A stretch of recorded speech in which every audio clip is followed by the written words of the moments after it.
기도하겠습니다. 좋으신 아버지 하나님, 오늘도 우리에게 이 말씀의 자리를 허락하여 주시고 또 이 아침을 깨우며 이 하루를 출발할 수 있게 하시니 감사를 드립니다. 주님, 우리가 언제 어디서나 하나님을 바라보게 하여 주시고 무엇보다도 하나님의 귀한 언약이 우리와 함께함을 기억하게 하여 주옵소서. 그래서 하나님의 주권적인 역사가 있음을 믿고 어려움과 또 문제 속에서도 이 어려움과 문제보다 크신 하나님을 바라보면서 하나님의 뜻, 하나님의 말씀을 붙잡고 묵묵히 살아가는 하나님의 백성들 되게 하여 주옵소서. 그래서 우리의 삶의 자리를 통해 하나님의 영광이 드러날 뿐만 아니라 하나님의 그 구원과 통치의 역사가 드러나는 삶이 되도록 도와주시옵소서. 이 시간 말씀으로 나아갑니다. 오늘도 진리와 생명이 되는 말씀을 들려 주시옵소서. 우리 구주 예수 그리스도의 이름으로 기도드립니다. 아멘. 오늘 우리에게 주신 말씀은 민수기 23장 6절에서 10절입니다.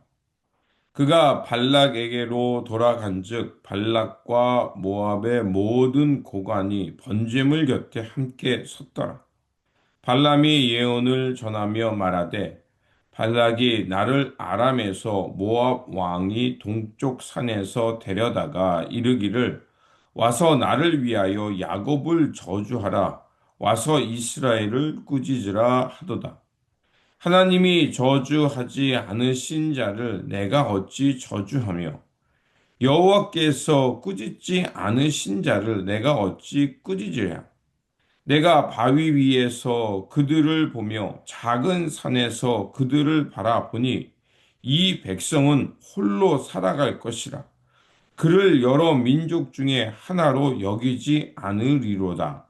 야곱의 티끌을 누가 능히 세며 이스라엘 4분의 1을 누가 능히 셀고 나는 의인의 죽음을 죽기 원하며 나의 종말이 그와 같기를 바라노라 하매.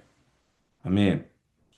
오늘 본문 말씀은 인간의 계획을 뛰어넘으시며 역사하시는 하나님의 그 역사를 보여주는 말씀입니다.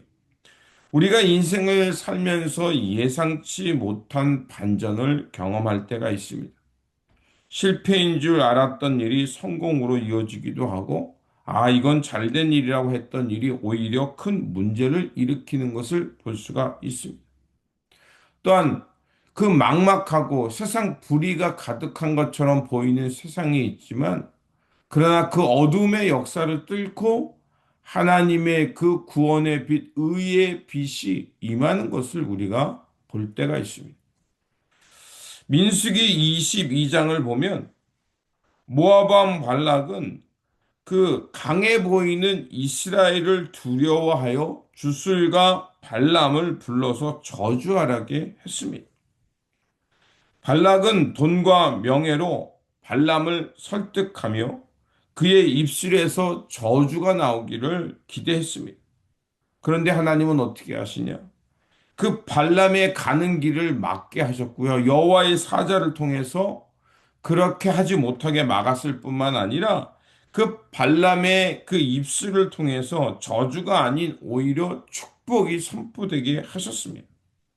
이 사건은 하나님께서 그 주권적인 역사를 이끌면 사람이 아무리 그 길을 간다 해도 막을 수 없음을 보여주고 있는 겁니다. 하나님의 절대적인 주권, 인간의 생각과 의도를 뛰어넘는다는 것입니다.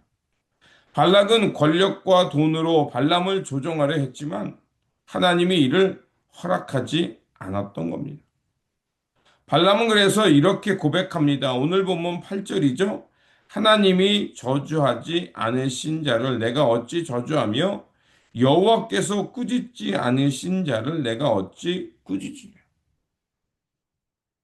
그는 하나님의 계획과 하나님의 역사를 본 것이었습니다. 사람이 아무리 그 길을 계획할지라도 이루시는 분은 하나님이시라는 시편의 지혜자의 고백처럼 사람의 의도를 뛰어넘어 하나님의 주권적인 역사가 이루어진다는 것입니다. 성경에는 곳곳에서 이런 역사가 있죠. 요셉은 형들의 미움을 받다가 억울하게 노예로 팔려갔습니다. 하나님은 그러나 하나님은 어떻게 하셨습니까? 요셉을 그를 기억하셨고 요셉은 어떤 상황에서도 하나님의 사람임을 잊지 않자 그를 애굽의 총리가 되게 하셨고 그 역사를 통해서 야곱의 가문이 어려움과 가난 그 굶주림 속에서 살아갈 수 있는 통로가 되게 하셨습니다. 또한 예수님은 십자가에서 억울한 죽음을 당하셨습니다. 수치와 부끄러움을 당하셨죠. 하지만 그 예수님의 십자가의 공로로 인류는 하나님의 구원을 얻게 됐습니다. 그래서 그 십자가의 결은 그 수치와 죽음으로 끝나는 것이 아니라 하나님의 영생의 길이 있음을, 하나님의 나라가 그들의 것임을 우리에게 말해 주셨습니다. 하나님은 오늘도 사람의 그 생각과 의도를 뛰어넘어 하나님의 역사를 써가고 계심을 우리는 믿고 바라보아야 합니다. 두 번째로 구별된 백성의 정체성을 그 발람은 말하고 있습니다. 9절에 보면 이 백성은 그 민족 중에 홀로 살아갈 것이다 라고 말을 합니다.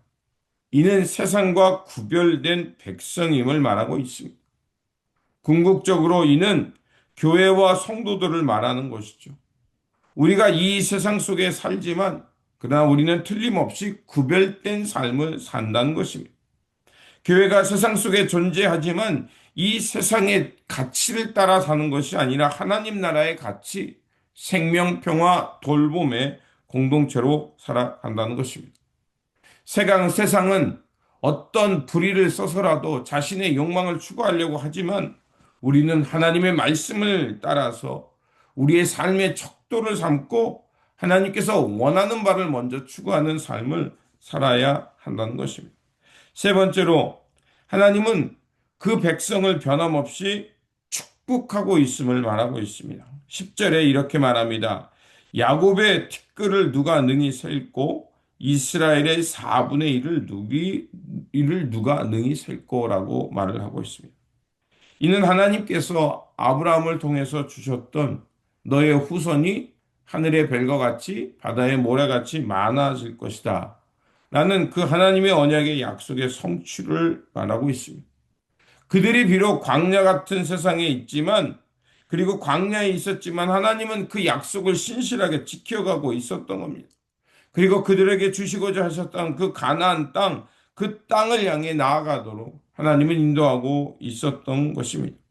우리 눈에는 하나님의 나라의 시작이 미약해 보일 수 있습니다. 그러나 하나님의 언약은 변치 않고 반드시 성취된다는 것입니다. 그렇게 우리가 오늘 이 세상에서 흔들리지만 믿음으로 살아갈 수 있는 이유는 바로 하나님의 약속인 변함이 없기 때문입니다. 오늘 본문 말씀은 우리에게 분명하게 선언하고 있습니다. 하나님이 복을 주신 백성은 사람이 막을 수 없다는 것이고 하나님의 약속은 반드시 성취된다는 것입니다.